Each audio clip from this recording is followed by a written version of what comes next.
120 type of ಬಿಸ್ನೆಸ್ಗಳು ಐತೆ. ಮಾಡಿ 4 ಜನ ಮಾತು ಕೇಳ್ಕೊಂಡು ನೀವು ಬಿಸ್ನೆಸ್ ಮಾಡಬೇಡಿ. ನೆಕ್ಸ್ಟ್ ಫೇಸ್ ಅಲ್ಲಿ ವರ್ಕ್ ಮಾಡ್ತೀನಿ ಅದು ಬರುತ್ತೆ ಅಂತ ಹೇಗೆ ಮೋಟಿವೇಟ್ ಮಾಡ್ತೀರಾ? ಅದು ವರ್ಕ್ ಮೋಟಿವೇಟ್ ಅಂದರೆ ನಾನು ಯಾವಾಗ ನಾನು ಹೇಳ್ತಾ ಇದ್ರಲ್ಲ, only I believe on my self ಅಲ್ಲಿ ಅಂತ. ನಾನು ಯಾವ ಬಿಲೀವ್ ಮಾಡ್ತಾ ಇರ್ತೀನಿ ಅದು ನನಗೆ ಗೊತ್ತು, ಅದು ಅಚೀವ್ ಆಗೇ ಆಗ್ತೈತಂತ. ಯಾವಾಗ ನಾನು ಸಕ್ಸಸ್ ಆಗಲ್ಲ ಅಂತ ಹೇಳಿಲ್ಲ. ಈಗ ನೋಡಿ, ನಾನು ದುಡ್ಡು ನೋಡಿದ್ದೀನಿ, ನಾನು ಲಾಸ್ ಆಗಿರೋದು ನೋಡಿದ್ದೀನಿ. ಈ ಥರ ಆಯ್ತಲ್ಲಪ್ಪ, ಏನು ಮಾಡಬೇಕು, ಜೀವನನೇ ಬೇಡ ಅಂತ ಸುಮಾರು ಜನ ಇದು ಮಾಡ್ಕೊತಾರೆ. ಬಟ್ ಆ ಥರ ಹೋಗಬಾರ್ದು. ಈ ಬಿಸ್ನೆಸ್ ಇಲ್ಲ, ಬೇರೆ ಬಿಸ್ನೆಸ್ಸು. ಈಗಂದರೆ ನಮ್ಮ ಇಂಡಿಯಾದಲ್ಲಿ 120 ಕೋಟಿ ಜನಗಳಿರೋದು, 120 ಟೈಪ್ ಆಫ್ ಬಿಸ್ನೆಸ್ಗಳು ಐತೆ.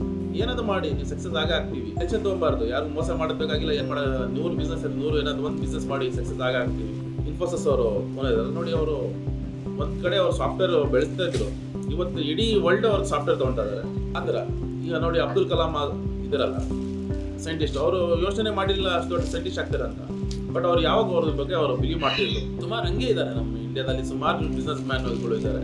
ಅವ್ರ ಹತ್ರ ನೋಡ್ಕೊಂಡು ಕಲಿಬೇಕು, ಅವ್ರು ಹೆಂಗೆ ಇಳಿದಿದ್ದಾರೆ, ಅವ್ರು ಹೆಂಗೆ ಹೋಗ್ತಾರೆ. ಯಾಕೆ ಇವತ್ತೆಲ್ಲ ಯೂಟ್ಯೂಬ್ ಇನ್ಸ್ಟಾ ಎಲ್ಲ ಐತಲ್ಲ, ಅದರ ನೀವು ನೋಡ್ಕೊಂಡು ಇದು ಮಾಡ್ಬೇಕು. ಅದ್ರಲ್ಲಿ ಒಳ್ಳೆ ಏನು ಪಾಠ ಐತೆ ತೊಗೊಳ್ಳಿ, ಏನು ಕೆಟ್ಟೈತೆ ತೊಗೊಂಡು ಬಿಸಾಕ್ಬಿಡಿ. ಅಂಥದ್ದೊಬ್ರು ಇದ್ರೆ ಎಳಿಯೋರು 4 ಜನ ಇರ್ತಾರೆ, ಹಿಂದ್ಗಡೆ ಇರ್ತಾರೆ. ಅವ್ರ ಮಾತು ಬಿಟ್ಬಿಡಿ. ಯಾವಾಗ ನಿಮ್ಮ ಬಗ್ಗೆ ನೀವು ಬಿಲೀವ್ ಮಾಡಿ, ನೀವು ಮಾಡೇ ಮಾಡ್ತೀರಾ 100% ಅಂತ. ಬಟ್ ನೀವು ಏನು ಸೇಲ್ ಮಾಡ್ತೀರಾ ಆ ಪ್ರಾಡಕ್ಟ್ ಮಾಡಿ ನೀವು ಗ್ಯಾರಂಟಿ ಇರಬೇಕು.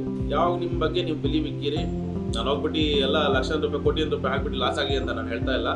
ಬಟ್ ನಿಮ್ಮ ಬಗ್ಗೆ ನಿಮಗೆ ಗ್ಯಾರಂಟಿ ಇದ್ದರೆ ನೀವು ಮಾಡೇ ಮಾಡ್ತೀರಾ ಅಂತ ಒಂದು ಗ್ಯಾರಂಟಿ ಇದ್ದರೆ ಮಾಡಿ. 4 ಜನ ಮಾತು ಕೇಳ್ಕೊಂಡು ನೀವು ಬಿಸ್ನೆಸ್ ಮಾಡಬೇಡಿ. 4 ಜನ ಅಲ್ಲಿ 4 ಮೋಸ ಮಾಡೋರು ಇರ್ತಾರೆ, ಒಬ್ಬರು ಏನೋ ಒಳ್ಳೆ ಇರ್ತಾರೆ. ಬಟ್ ನೀವು ಹೋಗಿ ಕಣ್ಣಾಡಿ ನೋಡಲೇಬೇಕು. ನೋಡ್ಬಿಟ್ಟು ನೀವು ಇದು ಮಾಡಿ, ಬಿಸ್ನೆಸ್ ಮಾಡಿ.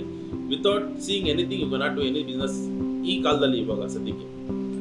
ಜೈ ಕರ್ನಾಟಕ, ಜೈ ಅಪ್ಪು ಬಾಸ್ ಫೈನಲ್ ಆಗಿ ಹೇಳಕ್ಕೆ ಇಷ್ಟಪಡ್ತೀನಿ.